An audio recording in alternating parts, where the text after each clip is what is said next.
você foi pedir amanhã. Graça e paz, queridos. Palavra de Deus em Colossenses, Paulo escrevendo aos Colossenses. Colossenses no capítulo 2. Eu digo que esse texto é um divisor de águas na vida dos apóstolos, na vida da igreja gentílica, que estava atordoada, estava desnorteada muitas vezes, porque a salvação começa nos judeus e agora os gentios querem tomar posse dessa tão grande salvação, mas ficam meio que perdidos em meio às leis cerimoniais que o judaísmo trazia como regra, como forma de vida, enfim, como culto. Então os gentios ficam meio perdidos nessa parafernália toda dos cerimoniais judaicos. Então o capítulo 2, o versículo 4 de Colossenses, Paulo escrevendo aos Colossenses, Paulo dando advertência acerca das falsas doutrinas, ele diz assim no verso 4: "E digo isto para que ninguém vos engane com palavras persuasivas, porque ainda que esteja ausente quanto ao corpo, contudo em espírito estou convosco, regozijando-me vendo a vossa ordem e a firmeza da vossa fé em Cristo. Como, pois, recebestes o Senhor Jesus, Cristo, assim também andai nele, arraigados e sobreedificados nele, e confirmados na fé, assim como fostes ensinados, abundando em ações de graças. Tendo cuidado para que ninguém vos faça presa sua por meio de filosofias e vãs sutilezas, segundo a tradição dos homens, segundo os rudimentos do mundo, e não segundo Cristo. Porque nele habita corporalmente toda a plenitude da divindade, e estáis perfeitos nele, que é a cabeça de todo principado e potestade, no qual também estáis circuncidados, com a circuncisão não feita por mão, no despojo do corpo da carne, a circuncisão de Cristo. Sepultados com ele no batismo, nele também ressuscitastes pela fé no poder de Deus, que o ressuscitou dos mortos. E quando vós estáveis mortos nos pecados e na incircuncisão da vossa carne, vos vivificou juntamente com ele, perdoando-vos todas as ofensas, havendo riscado a cédula que era contra nós nas suas ordenanças, a qual de alguma maneira nos era contrária.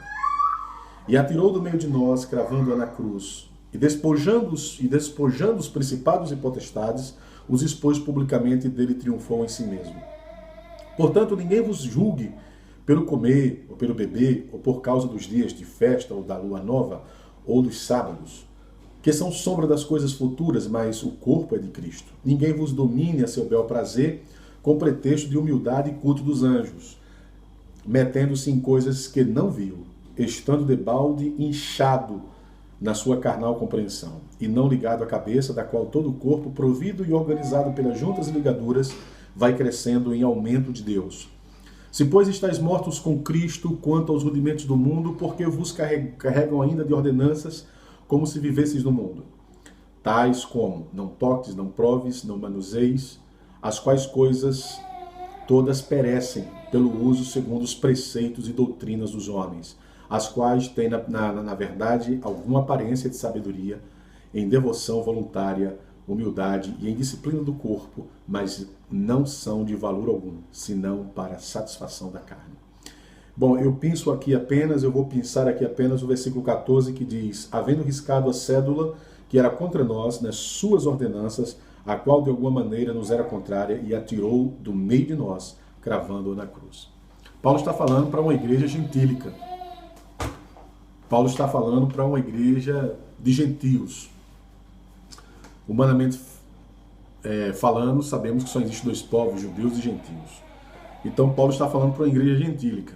Então ele está dizendo no verso 14 que Cristo, ao morrer na cruz, ao ter a sua carne rasgada na cruz, ele triunfou em si mesmo na sua morte e despojou os principados e potestade e riscou toda a cédula de dívida que era contra nós, que se constituía em ordenanças. Essas ordenanças, nós sabemos, existe no Velho Testamento, na Antiga Aliança, existe duas leis que são conhecidas, né? As leis morais, né? A lei real, né? Chamada de lei moral, a lei real, e as leis cerimoniais, as leis que se constituíam de ordenanças, de preceitos. Essas são 613 leis de Moisés. Então, essas 613 leis era toda uma base de vida, era uma base civil também, né? As pessoas se regiam por ela, a sociedade se regia por elas. Então, Paulo está dizendo aqui que Cristo cravou na cruz essa cédula de dívida dessas 613 leis, que era contra a igreja, principalmente que era contra a igreja gentílica, a qual ele estava destinado a pregar, a ensinar. Paulo está dizendo que ele rasgou essa cédula de dívida que era contra nós. Muito bem. Por que eu estou falando isso? Porque eu creio que esse capítulo 2 é um capítulo que é um divisor de águas na vida dos apóstolos, na vida da igreja gentílica principalmente, porque aí Paulo ele confirma aquilo que Cristo veio fazer na cruz. Ele veio desvencilhar a nossa fé do judaísmo, né? E colocar a nossa fé em Cristo, direcionar a nossa fé para o Cristo, para aquele que morreu na cruz. Então, nós vemos hoje muitos cultos sendo feitos, cultos judaicos, as pessoas ressuscitando o judaísmo, trazendo a velha aliança para dentro da igreja. Eu estou cansado de ver vídeos de igrejas colocando a Arca da Aliança, uma réplica da Arca da Aliança na igreja para as pessoas tocarem, pessoas que saem lá da porta de joelho para tocarem na Arca da Aliança. A Arca da Aliança em hebraico chama-se Aron HaKodesh. Então, as pessoas vão tocar na Arca da Aliança para receberem o seu milagre. Enfim, então nós encontramos aí um misticismo hoje dentro da igreja evangélica, através de cultos judaicos, de cultos que são celebrados hoje com os elementos judaicos, com menorá, com Arca da Aliança, com uma série de talite, os pastores usando talite, aquele manto que os judeus coloca para oração, os tzitzit, aqueles cordãozinhos que representam as 613 leis de Moisés, que pá na cabeça, deixam barba crescer. Então a gente percebe que estão querendo ressuscitar o judaísmo novamente e trazer para dentro das comunidades cristãs. Bom, isso está completamente fora de base, queridos. Está completamente fora de base. Nós temos que pregar a Cristo. Nós temos que ensinar a vida de Cristo à vida da igreja. Ou seja, a igreja se pauta não pelo judaísmo, a igreja se pauta pelos ensinamentos de Cristo e dos apóstolos. Não existe outro fundamento a não ser o fundamento dos apóstolos, que já foi posto, inclusive.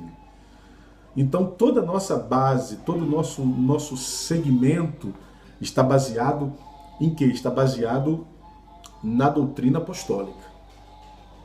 Então, por que eu estou dizendo essas coisas? Para você não se enganar quando você viu um culto desse.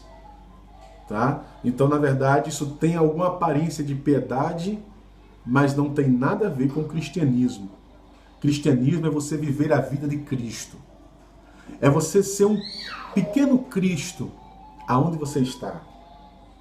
É você entender isso. É você viver o caráter desse Cristo.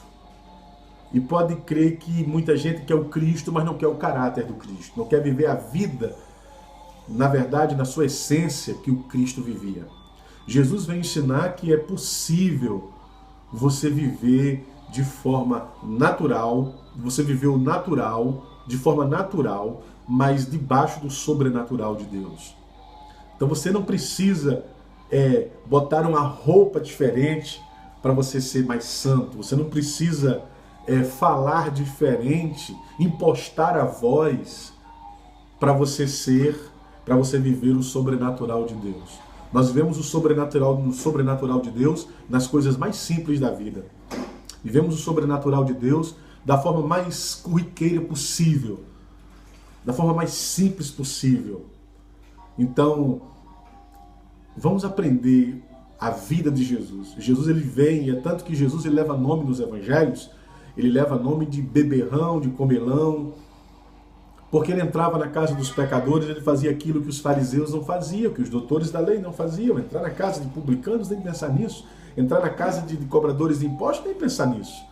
Entrar na casa de pecadores, de pessoas que tinham doenças e mazelas, não, nem pensar nisso. Mas Jesus, ele veio quebrar esse paradigma. E veio estabelecer um novo paradigma, um novo modelo.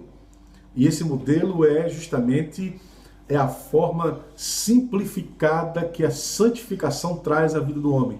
Quanto mais santo, mais simples. Quanto mais santo, mais humano. Quanto mais santo, mais amigo das pessoas. Quanto mais santo, mais você se une às pessoas para ajudá-las. Isso é que existe, na verdade, isso é que o Evangelho nos traz. É a forma de vida, é um ser que é santo, que vem tomar a forma humana, que é Jesus. Enquanto isso, muitos de nós queremos tomar a forma da divindade. Ou seja, é o humano querendo se transformar em santo. E não é isso que Jesus vem ensinar. Jesus vem ensinar que é possível o homem ser santo e viver numa plataforma humana. E é isso que Jesus vem ensinar. Então é essa grande lição de vida que Jesus vem nos dizer, vem tratar conosco. Jesus vem nos ensinar a cuidar de vidas que a princípio ninguém quer saber delas. Né? Jesus veio cuidar de pessoas que, como o endemoniado gadareno, como a mulher do fluxo de sangue, né? Como tantas outras pessoas que Jesus curou, que a sociedade da época não queria. Viviam à margem da sociedade. E Jesus agora vem quebrar esse paradigma e vem agora estabelecer o amor, a misericórdia, a fé. Então, é interessante. Bom, eu gostaria de falar aqui sobre 7 características de um cristão atrofiado. Por que muitas vezes uma igreja não cresce? Por que muitas vezes o cristão não tem um crescimento? Ele nunca chega à maturidade, ele não amadurece, ele vai viver a vida inteira como uma tenra criança, vai viver como criancinha a vida inteira. Por quê? Porque existem algumas coisas que estão lhe atrapalhando e simplesmente eles não querem se desvencilhar disso. Não querem abdicar dessas coisas. Por exemplo, na igreja, a primeira característica de um cristão atrofiado é a megalomania. O que é a megalomania? Ou quem são os megalômanos? São aquelas pessoas que têm mania de grandeza. São aquelas pessoas que, apesar de terem uma psicopatologia, né, elas valorizam tanto as coisas majestosas, as coisas grandiosas, sabe? Você vê sempre as pessoas na igreja, sonhando com coisas tão grandes,